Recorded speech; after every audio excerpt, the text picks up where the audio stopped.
અમદાવાદમાં મહાપાલિકા દર વર્ષે વિવિધ રસ્તા રિસર્ફેસ કરવા તથા નવા રોડ બનાવવા પાછળ 1000 કરોડનું બજેટ ફાળવે છે, પરંતુ ખાટલે મોટી ખોટ એ છે કે મહાપાલિકા તંત્ર પાસે મટીરીયલ ટેસ્ટિંગ લેબ જ નથી। ખાસ કરીને વરસાદ બાદ તો ખાડા, ભૂવા અને રોડ બેસી જવાની સેંકડો ફરિયાદ થાય છે અને પાલિકા તંત્રની રસ્તા રિસર્ફેસ કરવાની કામગીરી કરે છે ત્યાર સુધી જ રોડના 334 ખાડા પૂરવા 5 લાખથી વધુની ખર્ચ મહાપાલિકા તંત્ર કરી પણ ચૂક્યું છે।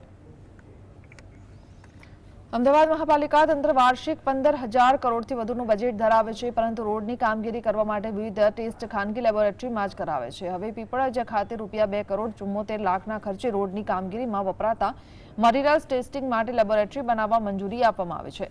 મહાપાલિકા રોડની કામગીરી 2017થી જ વિવાદમાં છે, જે બાદ કોન્ટ્રાક્ટરોને બ્લેકલિસ્ટ કરવા સહિતની કામગીરી થઈ, પરંતુ કોર્પોરેશન પાસે રોડના મટીરીયલની ટેસ્ટિંગ લેબ જ ન હતી।